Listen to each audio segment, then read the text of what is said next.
Hello दोस्तों, स्वागत है आप सभी लोगों का एक बार फिर से। आई होप आप लोग अपनी पढ़ाई कर रहे होंगे यार, डेली पढ़ते रहिए, यही इंपॉर्टेंट चीज़ है सबसे ज़्यादा।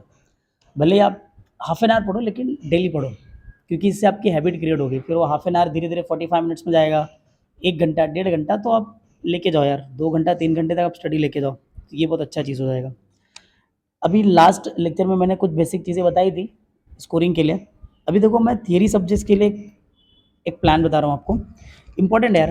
अगर आप इसको फॉलो करोगे तो डेफिनेटली आपको इम्प्रूवमेंट दिखेगा। तो थियरी सब्जेक्ट्स आपके सामने बेसिकली 3 है, उसमें मैं इंक्लूड कर लेता हूँ हिंदी को भी, तो 4 थियरी सब्जेक्ट है। लेकिन ये हम बात करेंगे जो आपके खाली इंग्लिश वाले हैं, उन्हीं की हम बात करेंगे। तो ओसी, एसपी, इकोनॉमिक्स, ये 3 थियरी सब्जेक्ट्स है आपके सामने। तो उसमें सबसे पहला पॉइंट है कि देखो क्या होता है ना, जब भी आप पढ़ने बैठोगे, तो सपोज आप प्रिंसिपल ऑफ मैनेजमेंट पढ़ने लेके बैठ गए हेनरी फाइन का, तो आपने एक एक पॉइंट पढ़ना स्टार्ट किया।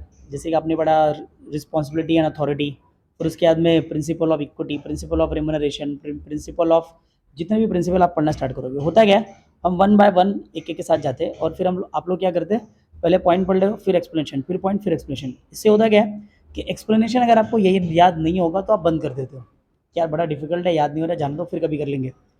तो ये एक साइकोलॉजिकल इशू है। इसको दूर करने के लिए सबसे पहले आपको क्या करना है, सारे के सारे सब्जेक्ट के जितने भी चैप्टर्स हैं, उन चैप्टर के ना जो भी मेन मेन क्वेश्चन हैं, उनके पॉइंट्स आप याद कर लो। सबसे पहले पॉइंट्स याद कर लो, और जब वो पॉइंट्स याद हो जाए ना, उस पॉइंट के ना शॉर्ट नोट्स बना लो आप। शॉर्ट नोट्स बनाने की जरूरत नहीं है, सिर्फ हेडिंग देके उन पॉइंट्स को अच्छे से लिख लो कहीं एक जगह पे, पॉइंट वाइज उनको आप लिख लो। ठीक है, तो आपने पढ़ा, जैसे आपने पढ़ लिया कि आपने टाइप्स ऑफ बैंक पढ़ लिया, सेंट्रल बैंक, कमर्शियल बैंक, फिर आपने पढ़ा कोऑपरेटिव बैंक, डेवलपमेंट बैंक। तो इस तरह से सारे के सारे पॉइंट्स आपने पढ़ लिए, पॉइंट्स याद हो गया। अब आप एक नोटबुक पे लिख लो, हेडिंग दे दो types of banks, types of commercial banks, sorry types of bank लिख लो, और सबके सब वहाँ पे एक साथ लिख लो। ठीक है, तो इस तरीके से आपको पढ़ना है। इससे क्या होगा, देखो जैसे कि आपने, मुझे लगता है कि हार्डली अगर आपको ना, आप टाइमर लगा के पढ़ना भाई, तो एक अगर या आप याद करने जाओगे एक क्वेश्चन का आंसर, तो it will take hardly 10 to 15 minutes.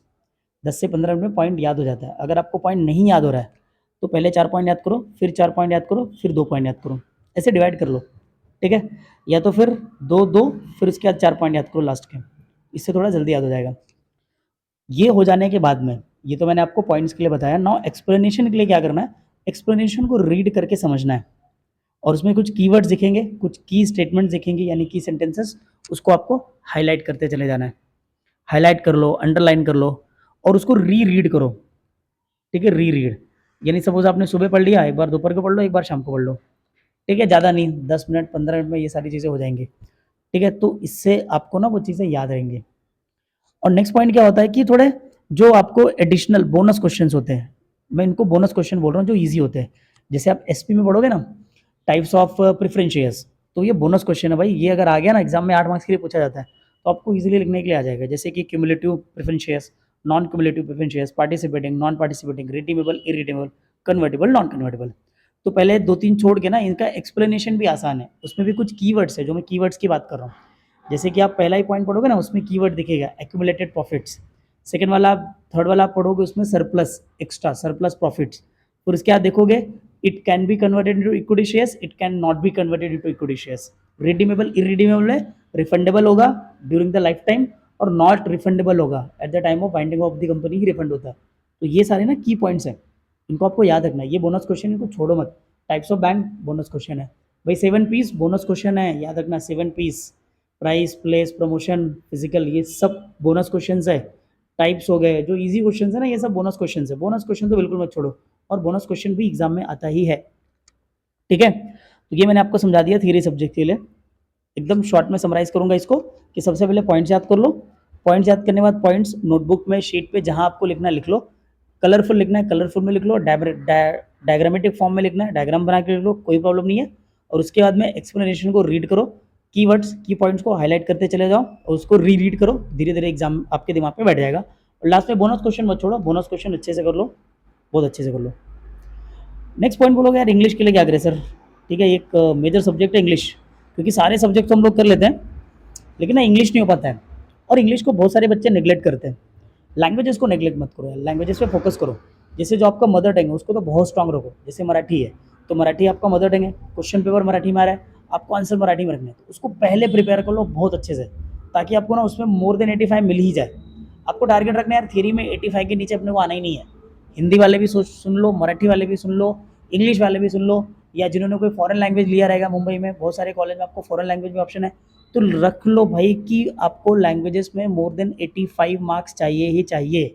Clarity रखो अपने दिमाग में, क्लियर रखो कि मुझे इस सब्जेक्ट में कितना स्कोर करना है। याद रखना जितना टारगेट रखोगे 85 टू 95% ही अचीव कर पाओगे, लेकिन हाँ उतना भी अचीव कर लोगे तो बहुत हो जाता है। तो अगर आप इंग्लिश के लिए ध्यान से रखोगे, इंग्लिश में जो आपके पेपर्स है, जो कॉम्प्रिहेंशन है, उसको डेली एक एक सॉल्व करो, बहुत ज़्यादा नहीं, एक सॉल्व करने के लिए it will take 15 minute 16 minute. तो पहले उसको सॉल्व कर लो, क्वेश्चन भी मत लिखो यार, सीधा आंसर लिखते जाओ। उसके बाद में मैच कर लो, जैसे 21 सेट हो गया या प्रीवियस ईयर क्वेश्चन हो गया, उसका एक पैराग्राफ सॉल्व किया, अब आप जाके देख लो कि उसका आंसर मैंने सही लिखा है कि नहीं लिखा है। अगर सही नहीं रहेगा उसको सही करो, रेक्टिफाई करो, और फिर नेक्स्ट डे एक और, नेक्स्ट डे एक और, ऐसा करते जाओ। और एक ग्रामर और एक राइटिंग स्किल उठा लो कि भाई आज मेरे को ये ग्रामर करना है, ये इसका एक राइटिंग स्किल का 1 या 2 लिख डालना है बस। अगर आपको बिना देखे नहीं आता ना तो देख के लिख डालो, लेकिन लिखो, उससे आपको समझ आएगा मुझे लिखना कैसे, वर्ड्स कौन से वर्ड्स को मुझे यूज करना है ये। और मोस्ट इंपॉर्टेंट चीज भाई प्रीवियस ईयर क्वेश्चंस देखना ही देखना है। प्रीवियस ईयर क्वेश्चन इंग्लिश का देख लो, और इंग्लिश का पेपर पैटर्न देख लो दिमाग में कैसे आता है, कहाँ पर्सनल रिस्पॉन्स क्वेश्चन आ रहा है, कहाँ मेरे को पैराग्राफ में से देखना पड़ेगा। तो ये सारी चीज़ें आपको ध्यान देनी है। और एक चीज़ बीच में ही मैं थोड़ा सा रोक रहा हूँ आपको, क्योंकि मैं जहाँ पे ये लेक्चर रिकॉर्ड कर रहा हूँ ना, तो मेरे घर का ये टेरिस है, क्योंकि घर यार अपना इतना है ना, पूरी फैमिली रहती है, तो उसमें मैं कुछ बहुत ज़्यादा डिस्टर्बेंस हो जाता है। तो यहाँ पे आ रहा हूँ, यहाँ पे हाँ फिर भी थोड़ा बहुत यहाँ पे भी डिस्टर्बेंस है, उसके लिए माफ़ी चाहूँगा, आप थोड़ा सा मैनेज कर लो यार, ठीक है। थोड़ा बहुत इरिटेशन हो सकता है बीच में, क्योंकि गाड़ी आने की आवाज़ रहती है नीचे, 4th फ्लोर ही है हमारा, तो ज़्यादा नहीं है, तो इसी वजह से थोड़ा बहुत डिस्टर्बेंस हो सकता है, ठीक है। क्योंकि मैं सोचा था बनाऊँ ना बनाऊँ, मैं तो समय देख रहा कि परफेक्ट मिलेगा मुझे, सेपरेट रूम मिलेगा, सेपरेट चीज़ें मिलेंगी। याद रखना लाइफ में परफेक्ट चीज़ कभी नहीं मिलती है, तो जो आपके पास है जितना है उतने में आपको शुरू कर देना है। तो ये मत सोचो कि एग्ज़ाम में अभी कम टाइम रह गया है, मेरा तो पढ़ के नहीं हुआ, कुछ नहीं, डजंट मैटर। आज का टाइम है ना, आज से पढ़ना स्टार्ट करो, कोई प्रॉब्लम नहीं है, अभी से पढ़ना स्टार्ट करो, कोई प्रॉब्लम नहीं है। पीछे भूल जाओ क्या किया आपने, साल भर पढ़ा नहीं पढ़ा, अभी 2 महीना है ना, वो इंपॉर्टेंट है, वही चीज़ आपको फोकस रखना है कि 2 महीना है, 2 महीना भी दौड़ दौड़ की बात है। मेरे पास आज का दिन है, आज पढ़ूंगा, कल का दिन है कल पढ़ूंगा, परसों का दिन है परसों पढ़ूंगा, डेली डेली पढ़ूंगा। याद रखो कि एक दिन डेली मुझे पढ़ना है, बाकी बोल जाओ यार प्रीवियसली नहीं पढ़ा, कोई इशू नहीं है, 2 महीने बाद क्या होगा डजंट मैटर। आपका काम अभी क्या है, अभी आपका काम है सिलेबस को पढ़ के खत्म कर देना, खत्म कर दो, ताकि एग्जाम के टाइम पे आपको टेंशन ना रहे, फाड़ गया जाओगे एग्जाम में, फोड़ गया जाओगे, सॉरी फॉर द लैंग्वेज, ठीक है। नेक्स्ट पॉइंट की हम बात कर लेते हैं भाई, अकाउंट्स के लिए कैसे प्रिपेयर करना है। देखो अकाउंट्स में ना 3 कैटेगरी के डाउट्स हो सकते हैं मेरे ख्याल से, आपके और भी ज्यादा हो सकते हैं। जैसे कि पहला पॉइंट आएगा, आपको पोस्टिंग नहीं कर पा रहे हो, तो कुछ लोगों का डाउट रहता है यार सर पोस्टिंग नहीं हो पा रही। पोस्टिंग नहीं हो पा रही है इसका मतलब आपका बेसिक क्लियर नहीं है। बैक टू द बेसिक्स, आपने कहीं से भी पढ़ा होगा, किसी क्लासेस से पढ़ा होगा, कॉलेज से पढ़ा होगा, जो टीचर ने बेसिक नोट्स लिखाए होंगे ना वो देखो, कि भाई अगर फाइनल अकाउंट करो तो प्रॉफिट लॉस स्टेटमेंट में क्या लिखाया था, अगर आप ट्रेडिंग देख रहे हो तो ट्रेडिंग में क्या लिखाया था, तब भी अगर आपको डाउट आ जाए कोई चीज़ तो उसको देखो कि ये क्यों डेबिट हो रहा है, क्यों क्रेडिट हो रहा है, ठीक है। इतना आपको ध्यान देना है, बैक टू द बेसिक्स, पहला पॉइंट। अगर आप पोस्टिंग में गलती करते हो बेसिक्स करो।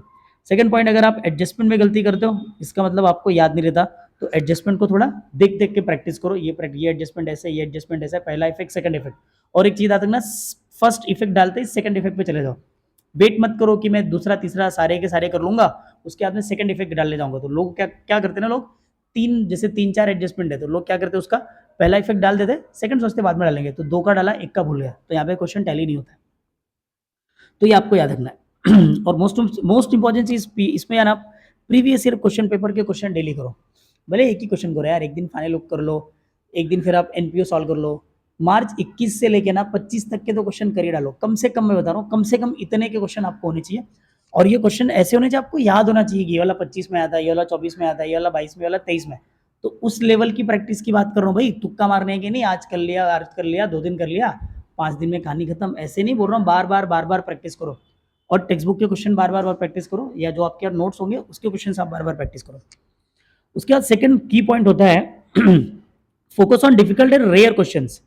रेयर क्वेश्चंस यहाँ पे रेयर एडजस्टमेंट।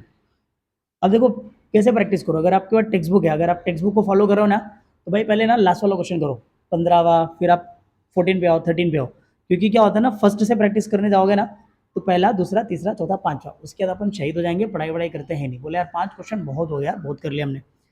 ठीक है, 13-14 तक नहीं जाओगे तो एग्जामिनर क्या करेगा, जो थोड़ा बहुत अलग एडजस्टमेंट ना 13, 14, 15 वाले क्वेश्चन में वो एडजस्टमेंट आगे डाल देगा आपको, और हमको लगा यार ये नया वाला एडजस्टमेंट किधर आ गया, ये तो अपन ने पढ़ा ही नहीं था। तो ये एग्जामिनर का माइंड सेट है, वो आपको कंफ्यूज करेगा एक ना एक क्वेश्चन में, ये चीज़ याद रखना है। बाकी जब वो ईजी रखेगा वैसा एक क्वेश्चन डाल देगा या एक एडजस्टमेंट डाल देगा जहाँ पे बच्चे ने नहीं पढ़ा रहेगा, तो वहाँ पे आउट ऑफ आने के चांसेस काफ़ी कम हो जाएंगे। जो अच्छे बच्चे उनके लिए बात कर रहा हूँ, और जो एवरेज बच्चे उसके लिए भी बात कर रहा हूँ। आपको एवरेज तो अच्छा बनना है, जो अच्छे हैं उनको अच्छा ही मेंटेन करनी है, उसके लिए बेसिक्स पे ध्यान दो थोड़ा। और एक चीज़ केयर द रेयर, जो रेयर एडजस्टमेंट है जैसे आरईडी के एडजस्टमेंट हो गए, फिर आप इंटरेस्ट ऑन कैपिटल का एडजस्टमेंट हो गया, इंटरेस्ट ऑन ड्राइंग्स का एडजस्टमेंट हो गया, उसके बाद प्रैक्टिस कर लो यार, क्योंकि इंटरेस्ट ऑन ड्राइंग्स आ गया तो ड्राइंग्स का इंटरेस्ट आपको 6 महीने के लिए निकाल रहता है। आपने नहीं प्रैक्टिस किया, आपने 12 महीने का निकाल दिया, गलत हो गया क्वेश्चन, टैली होगा गलत अमाउंट पे होगा, तो आपको ये चीज़ ध्यान रखनी है। और तीसरा इंपॉर्टेंट, जिसका टैली नहीं होता, मतलब जिसका टोटल में मिस्टेक होता है कि ग्रॉस प्रॉफिट गलत हो गया, नेट प्रॉफिट गलत हो गया, तो बैलेंस शीट तो ऑलरेडी धाराशाही हो ही जाएगी आपकी। तो इसीलिए आप क्या करो पता है, आपका जो, और एक चीज़, आपका कैलकुलेशन सुधारो और मोबाइल से कैलकुलेशन मत करो। ठीक है, जब आप क्रॉस चेक कर रहे हो उस टाइम पे आप मोबाइल से कैलकुलेशन कर सकते हो, लेकिन मत करो, मेरी एडवाइस है मत करो। आप क्रॉस चेक करो एक बार, वापस से कैलकुलेशन करके देखो, कैलकुलेशन करोगे तो ही आपको जमेगा।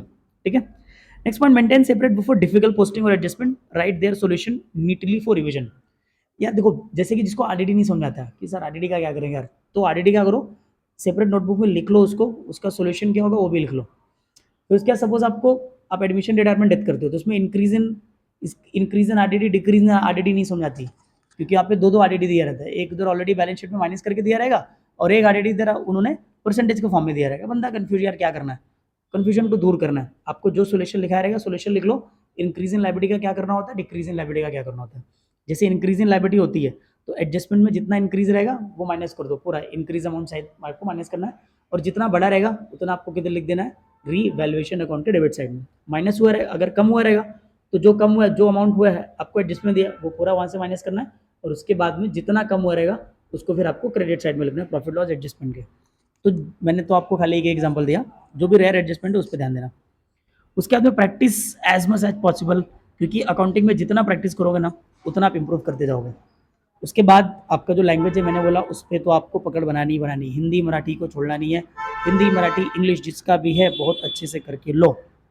ओके, तो ये कुछ टिप्स है जिसे मुझे आप लोगों से शेयर करना था, तो आप उसको फॉलो करो, धीरे धीरे अप्लाई करो, आप इंप्रूवमेंट देखोगे। अगर आप 10 दिन 15 दिन भी आपने ट्राई कर लिया ना तो यू विल सी कि आपके अंदर इंप्रूवमेंट आया ही आया, ये मेरी गारंटी भाई।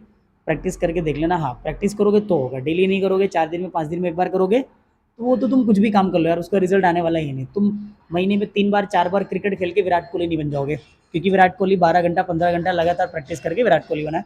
इतनी एज में भी बंदा अपने आप को फिट रखता है, प्रैक्टिस करता है, वापस से जाके परफॉर्म करता है।